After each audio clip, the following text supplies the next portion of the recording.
j'ai gagné 4 compétences internationales. Yes. Allez, un petit speed check. Switch conseil Loli, manual revert. Attention, ça rigole pas. C'était bien plus difficile que ça en avait l'air. Oui, effectivement, je peux comprendre que pour un néophyte, je parle chinois. C'est incompréhensible.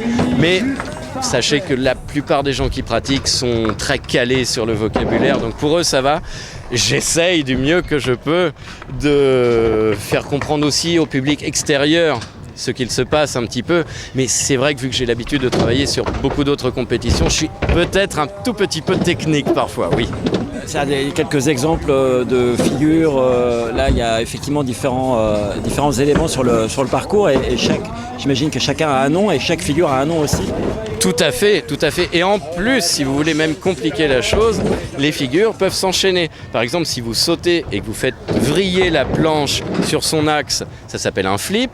Mais vous pouvez faire un flip et après replaquer en grind. Ça, c'est quand vous glissez sur les trucks.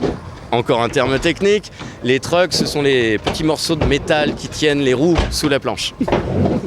Voilà un exemple. Voilà, j'essaie de vulgariser un peu la chose. Et arrive le temps de remettre ses pieds entre deux pics. Rien, ça ne dérange pas. Et j'entends personne applaudir, les gars. Lâchez les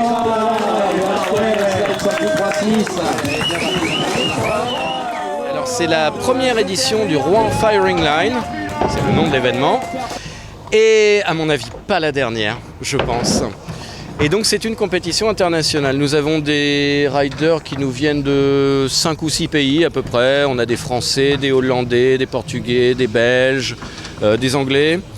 Et donc il y a 12 500 € à se partager pour les 12 premiers qui iront en finale.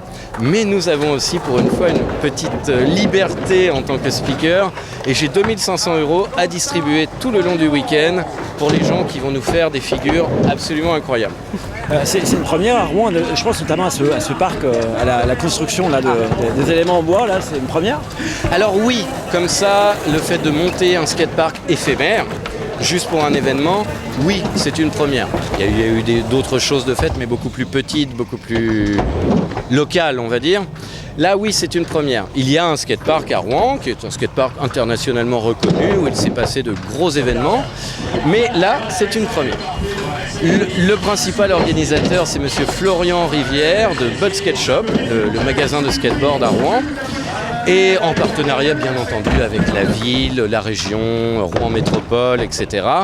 C'est un travail à plusieurs. C'est un gros travail, d'ailleurs. Un très gros travail. Les différents départements normands, ça se présente comment la pratique du skate ou de la compétition, puisque vous êtes... Non mais même la pratique du skate en soi, en Normandie, je dois vous avouer qu'on a un souci, la pluie. Parce que dès que c'est mouillé, nous ne pouvons pas pratiquer. Ça, ce n'est plus possible, ça glisse. Même nos pieds sur ce qu'on appelle le grip, c'est la partie un peu râpeuse sur le dessus de la planche. Une fois que c'est mouillé, on ne peut pas. En plus, ça abîme le matériel, donc on évite. Et indoor, c'est pas le même... Alors, indoor, oui, ça veut dire, voilà, en anglais, c'est à l'intérieur. Donc, vous avez le skatepark de Rouen qui est ici.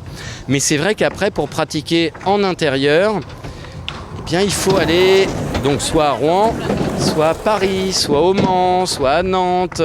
Il n'y a pas beaucoup de skateparks indoor. C'est assez rare.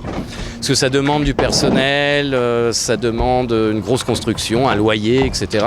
Donc c'est vrai que ça se fait relativement rare.